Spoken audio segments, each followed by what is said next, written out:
ಆರೋಗ್ಯವೇ ಮಹಾಭಾಗ್ಯ. ಎಷ್ಟೇ ದುಡ್ಡಿರ್ಬೋದು, ಎಷ್ಟೇ ಪೋಸ್ಟ್ಗಳಿರ್ಬೋದು, ಎಷ್ಟೇ ಪವರ್ ಇರ್ಬೋದು, ಆರೋಗ್ಯ ಇಲ್ಲ ಅಂತಂದ್ರೆ ಎಲ್ಲ ವೇಸ್ಟ್. ಸೊ ಇವತ್ತು ನಮ್ಮ ಕಾರ್ಯಕ್ರಮಕ್ಕೆ ಇದೇನು ಇವತ್ತು ಯಾಕಂದ್ರೆ ಇವತ್ತು ಮಾತಾಡಿರ್ತೀವಿ, ನಾಳೆ ಬೆಳಗ್ಗೆ ಕೇಳಿದ್ರೆ ಸತ್ತೋಗಿದ್ದಾರೆ. ಡೆತ್ ಅಂಬದು ಯಾವ ತರ ಆಗ್ತಾ ಇದೆ ಅಂಬದು ಯಾರಿಗೂ ಇಮ್ಯಾಜಿನೇಷನ್ ಇಲ್ಲ. ಸೊ ಕೇವಲ ಇದು ಬರ್ತಿರೋದು ಕೇವಲ ಈ ಮೆಂಟಲ್ ಟೆನ್ಷನ್, ಪ್ರೆಷರ್ಸ್, ಹಲವಾರು ಕಾರಣಗಳಿಂದ ಬರ್ತಾ ಇದಾವೆ.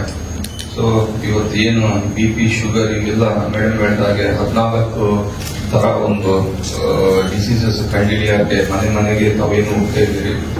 ಸೊ ತಾವು ಒಂದು ಮನೆ ಕುಟುಂಬಕ್ಕೆ ಪ್ರಾಣ ಉಳಿಸಿದ ದಾಖಲೆಗಳು ಆಗ್ಬೇಕು.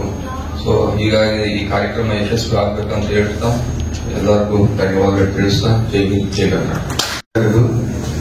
ಈ ಒಂದು ಕಾರ್ಯಕ್ರಮದ ಉದ್ಘಾಟನೆ ಮಾಡಿರ್ತಕ್ಕಂಥ ನಮ್ಮ ಬಳ್ಳಾರಿ ನಗರದ ಪ್ರಥಮ ಪ್ರಜೆಗಳು ಪೂಜ್ಯ ಮಹಾಪೌರರಾಗಿರ್ತಕ್ಕಂಥ ಮುಲ್ಲಂಗಿ ನಂದೀಶ್ ಅವರೇ, ಅದೇ ರೀತಿಯಾಗಿ ನಮ್ಮ ಮಧ್ಯದಲ್ಲಿ ಈ ಒಂದು ಕಾರ್ಯಕ್ರಮದ ಅಧ್ಯಕ್ಷತೆ ವಹಿಸಿರ್ತಕ್ಕಂಥ ನಮ್ಮ ಬಳ್ಳಾರಿ ಜಿಲ್ಲೆಯ CO ದಕ್ಷಾಧಿಕಾರಿಗಳಾಗಿರ್ತಕ್ಕಂಥ ಸಮೀರ್ ಸಾಹೇಬ್ರೆ, ಸುಮೇಲ್ ಸಾಹೇಬ್ರೆ, ಅದೇ ರೀತಿಯಾಗಿ ಈ ಕಾರ್ಯಕ್ರಮದಲ್ಲಿ ಭಾಗವಹಿಸಿರ್ತಕ್ಕಂಥ THO ಆಗಿರ್ತಕ್ಕಂಥ ರಮೇಶ್ ಬಾಬು ಸಾಹೇಬ್ರೆ ಮತ್ತು ಮೇಡಮ್ ಅವರು ಮೇಡಮ್ ಅವರೇ ಮತ್ತು ಎಲ್ಲ ಅಧಿಕಾರಿ ಸ್ನೇಹಿತರೆ ಮತ್ತು ಬಂದಿರತಕ್ಕಂಥ ಎಲ್ಲ ನನ್ನ ಸ್ನೇಹಿತರೆ, ಈಗಾಗಲೇ ನಂದೀಶ್ ಅವರು ಹೇಳಿದಂಗೆ ಆರೋಗ್ಯ ಬಹಳ ಮುಖ್ಯ.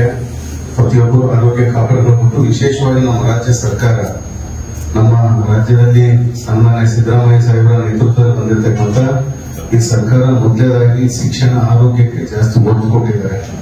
ಈ 5 ಗ್ಯಾರಂಟಿಗಳ ನಂತರ ಕೊಟ್ಟಿರ್ತಕ್ಕಂಥ ಮೊದಲನೇ ಆದ್ಯತೆ ಶಿಕ್ಷಣ ಮತ್ತು ಆರೋಗ್ಯಕ್ಕೆ ಬಹಳ ಒತ್ತು ಕೊಟ್ಟಿದ್ದಾರೆ. ಅದರ ಪರಿಣಾಮವಾಗಿ ಇವತ್ತು ನಮ್ಮ ಇಲಾಖೆ ಮಂತ್ರಿಗಳಾಗಿರ್ತಕ್ಕಂಥ ಸನ್ಮಾನ್ಯ ದಿನೇಶ್ ಗುಂಡೂರಾವ್ ಸಾಹೇಬರು ಯಾವಾಗಲೂ ನಿರಂತರವಾಗಿ ಆರೋಗ್ಯದ ಬಗ್ಗೆನೇ ಚಿಂತನೆ ಮಾಡತಕ್ಕಂಥ ಒಂದು ಕಾಳಜಿಯನ್ನು ಇಟ್ಕೊಂಡಿದ್ದಾರೆ.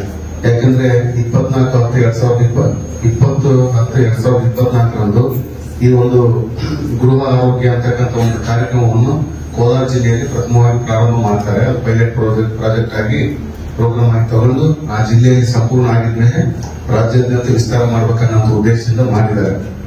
ಇವತ್ತೇನು 14 ಡಿಸೀಸಸ್ ಇದಾವೆ. ಯಾವ ಸಾಂಕ್ರಾಮಿಕ ಅಸಾಂಕ್ರಾಮಿಕ ರೋಗಗಳು, ಈ 14 ಡಿಸೀಸ್ಗಳಲ್ಲೇ ಬಹಳ ಜನರು ನರಳ್ತಾ ಇರೋದು.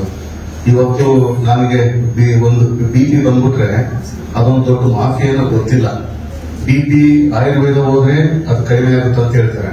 ಬಟ್ ನಾವು ಈ ಕಡೆ ಅಲೋಪತಿಯಲ್ಲಿ ಬಂದ್ರೆ ಅದು ಕಂಪಲ್ಸರಿ ಡೆತ್ ಟೈಮು ನಾವು ಟ್ಯಾಬ್ಲೆಟ್ ತಗೊಳ್ಳೇಬೇಕಂತಕ್ಕಂಥ ಒಂದು ಇದನ್ನ ಹಾಕಿಬಿಟ್ಟಿದ್ದಾರೆ. ಮತ್ತೆ ತಗೊಳ್ತಾ ಇದೀವಿ ಸಹ, ಎಲ್ಲರೂ ತಗೊಳ್ತಾ ಇದ್ದಾರೆ.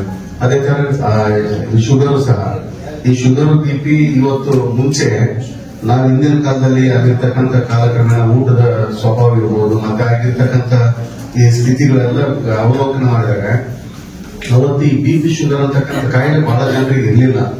ಬಹಳ ಎಲ್ಲೋ ರೇರ್ ಕೇಳ್ತಾ ಇದ್ವಿ. ಸಡನ್ಲಿ ಒಂದು 10 ವರ್ಷಕ್ಕೊಂದ್ಸರಿ ಯಾರು ಸಡನ್ಲಿ ಡೆತ್ ಆಗ್ತಾ ಇದ್ರು, ಹಾರ್ಟ್ ಅಟ್ಯಾಕ್ ಆಗಿ ಹಳ್ಳಿಗಳಲ್ಲಿ. ಆದ್ರೆ ಈಗ ಇವತ್ತು ಮನೆ ನಾವೆಲ್ಲ ನೋಡ್ತಾ ಇದ್ವಿ, ಮೊನ್ನೆ TV ಮಾಧ್ಯಮಗಳಲ್ಲಿ ಮತ್ತೆ ನಮ್ಮ ಸರ್ಕಾರ ಮೊನ್ನೆ 20-30 ವರ್ಷ ಒಳಗೆ ಇರ್ತಕ್ಕಂಥ ಯುವಕರು ಹೃದಯಾಘಾತದಿಂದ ಸಾಯ್ತಾರೆ. ನಿನ್ನೆ ಒಂದು ಯಾವ್ದು ಕೂಡ್ಲಿಗಿ ತಾಲೂಕಿರೋ ಹುಡುಗಿ 12 ವರ್ಷದ ಹುಡುಗಿ ತಲೆ ಭಾಸ್ಕರ ಹಂಗೆ ಕುಸಿದು ಬಿದ್ದಿದೆ. ಅಂದ್ರೆ ಇದಕ್ಕೇನು ಕಾರಣ ಅಂತ ಗೊತ್ತಾಗ್ತಿಲ್ಲ. ನನಗೆ ಗೊತ್ತಾಗಿದ್ದು ನಾನು ಕೆಲವು ಪತ್ರಿಕೆ ಮತ್ತು ಓದಿದಾಗ ಇಲ್ಲಿ 3 ಅವರು ಹೇಳ್ತಾರೆ. ಒಂದು ಇದು ಜಂಕ್ ಫುಡ್ ತಿಂತಕ್ಕಂಥ ಒಂದು ಇದನ್ನ, ಯಾಕಂದ್ರೆ ನಮ್ಮ ಮಕ್ಕಳಿಗೆ ನಾವು ಮುಂಚೆ ಸಣ್ಣವರಿರ್ಬೇಕಾದ್ರೆ ಒಂದು ಪೆಪ್ಪರ್ಮೆಂಟ್ ಕೊಡ್ತಾ ಇತ್ತು, ನಿಂಬೆ ಪೆಪ್ಪರ್ಮೆಂಟ್ ಅಂತ ಬರ್ತಾ ಇತ್ತು. ಆಮೇಲೆ 5 ರೂಪಾಯಿ ಇದು ಒಂದು ಬಿಸ್ಕೆಟ್, ಇದು ಅದು ಪಾರ್ಲೇಜಿ ಬಿಸ್ಕೆಟ್ ಕೊಡ್ತಾ ಇದ್ರು. ಆದ್ರೆ ಇವತ್ತು ಎಲ್ಲ ನೀವು ಕುರ್ಕುರೆ ಹಿಡಿದು ಇಡೀ ಅಲ್ಲಿ ಹಾಕ್ಬಿಟ್ಟಿರ್ತಾರೆ. ಇದನ್ನ ನಾವು ಕಂಟ್ರೋಲ್ ಮಾಡಿಲ್ಲ ಅಂತಂದ್ರೆ ಮುಂದಿನ ಜನಾಂಗ ಬಹಳ ಕಷ್ಟ ಇದೆ. 30 ವರ್ಷಕ್ಕೆ ಲೈಫ್ ಟೈಮ್ ಹೋಗ್ಬಿಟ್ರೆ ಮುಗಿದೋಯ್ತು, ಏನ್ ಯೋಜನೆ ಇರೋದಿಲ್ಲ ಈ ದೇಶದಲ್ಲಿ.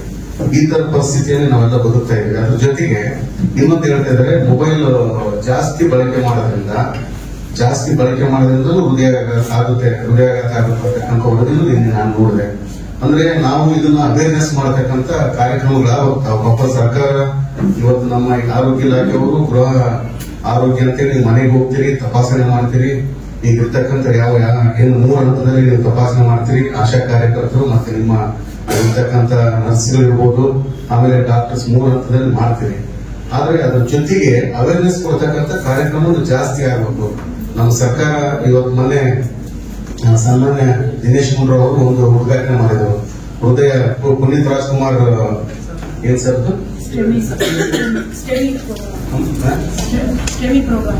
ಈಗ ಅದನ್ನ ಉದ್ಘಾಟನೆ ಮಾಡಿದ್ರು. ಅಂದ್ರೆ ಹೃದಯ ಜ್ಯೋತಿ ಅಂತಕ್ಕಂಥ ಪುನೀತ್ ರಾಜ್ಕುಮಾರ್ ಹೆಸರಿಗೆ ಮಾಡಿದ್ರು. ಯಾಕಂದ್ರೆ ರಾಜ್ಯದಲ್ಲಿ ಆಫ್ಟರ್ ಕೋವಿಡ್ ಸಡನ್ ಡೆತ್ ಆಗಿದ್ದವ್ರೆ, ಸಡನ್ ಡೆತ್.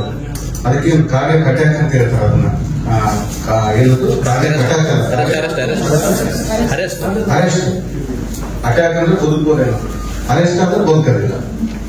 ಇದನ್ನ ಹೆಂಗ್ ಕಂಟ್ರೋಲ್ ಮಾಡಬೇಕು, ಇದೆಲ್ಲದ್ರ ಬಗ್ಗೆ ಅದಕ್ಕಾಗಿ ಇವತ್ತು ಎಲ್ಲ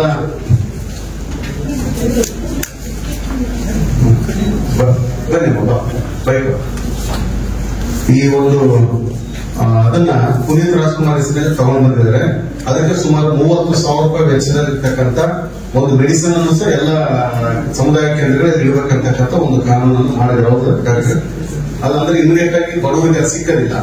ಈಗ ಇಮಿಡಿಯೇಟ್ ಅದು ಅಟ್ಯಾಕ್ ಆಗಿದ ತಕ್ಷಣ ಅದನ್ನ ಒಂದು ಇಂಜೆಕ್ಷನ್ ಮಾಡ್ಬೇಕಂತ ಹೇಳಿ ಅದೊಂದು ಸುಮಾರು 30,000 ರೂಪಾಯಿ ವೆಚ್ಚ ಆಗ್ತದೆ. ಅದನ್ನ ಇಮಿಡಿಯೇಟ್ ಮಾಡಿ ಅಲ್ಲಿಂದ ಮೇಲಿನ ಹಾಸ್ಪಿಟಲ್ ಕಳಿಸ್ತಕ್ಕಂಥ ಒಂದು ವ್ಯವಸ್ಥೆಯನ್ನು ಇವತ್ತು ನಮ್ಮ ರಾಜ್ಯ ಸರ್ಕಾರ ಮಾಡಿದೆ. ಇವತ್ತು ನಾನು 5 ಗ್ಯಾರಂಟಿಗಳು ನಿನ್ನೆ ತಮಗೆಲ್ಲ ಗೊತ್ತಿದೆ. ನಿನ್ನೆಗೆ ನಮಗೆ ಈ 5 ಗ್ಯಾರಂಟಿಗಳದ್ದು ಶಕ್ತಿ ಯೋಜನೆ ಅಂತ ವಿಶೇಷವಾಗಿ ಮಹಿಳೆಯರ ಸಬಲೀಕರಣ ಮಾಡೋಕ್ಕೋಸ್ಕರ ಒಂದು ಶಕ್ತಿ ಯೋಜನೆ ಅಂತ ತಗೊಂಡು ಬಂದ್ವಿ. ನಿನ್ನೆಗೆ 500 ಕೋಟಿ ಜನರು ನಮ್ಮ ರಾಜ್ಯದಲ್ಲಿ ಮಹಿಳೆಯರು ನಮ್ಮ ಬಸ್ಗಳಲ್ಲಿ ಪ್ರಯಾಣ ಮಾಡಿದ್ರೆ ಅದೊಂದು ದೊಡ್ಡ ಒಂದು ಈ ಸಂದರ್ಭದಲ್ಲಿ ಹೇಳ್ತೀನಿ ಅದೊಂದು ದೊಡ್ಡ ಖುಷಿ ತರ್ತಕ್ಕಂಥ ವಿಚಾರ. ಯಾಕಂದ್ರೆ ನಿನ್ನೆ ನಾನು ಮತ್ತೆ ಮಧ್ಯಾಹ್ನ ಇದು ತಗೊಂಡಾಗ ಡೀಟೇಲ್ಸ್ ತಗೊಂಡಾಗ ಮೊನ್ನೆ ರಾತ್ರಿ 12 ಗಂಟೆವರೆಗೆ 83 ಲಕ್ಷ ಮತ್ತೆ ಪ್ರಯಾಣ ಆಯ್ತು. ಅಂದ್ರೆ 583 ಲಕ್ಷ ಜನರು ನಿನ್ನೆ 10 ಗಂಟೆಗೆ ಪ್ರಯಾಣ ಮಾಡಿದ್ದಾರೆ. 500 ಕೋಟಿ 83 ಲಕ್ಷ ಜನರು. ಅಂದ್ರೆ ಇದೊಂದು ಒಳ್ಳೆ ಇದು 5 ಗ್ಯಾರಂಟಿ ಕೊಟ್ಟಿದ್ದೀವಿ. ಅದ್ರ ಜೊತೆಗೆ ಸರ್ಕಾರದಲ್ಲಿ ಯಾವುದೂ ಕೊರತೆ ಇಲ್ಲದಂಗೆಲ್ಲ ಆರೋಗ್ಯ ಮತ್ತು ಶಿಕ್ಷಣಕ್ಕೆ ಹೆಚ್ಚಿನ ಒತ್ತು ಕೊಟ್ಟು ಸರ್ಕಾರ ಮಾಡ್ತಾ ಇದೆ. ಬಳ್ಳಾರಿಯ ನಿರಂತರ ಸುದ್ದಿಗಾಗಿ ಬಳ್ಳಾರಿ ಬೆಳಗಾಯಿತು ಚಾನೆಲ್ನ ಸಬ್ಸ್ಕ್ರೈಬ್ ಮಾಡಿ ಹಾಗೂ ಬೆಲ್ ಐಕಾನ್ ಒತ್ತಿ.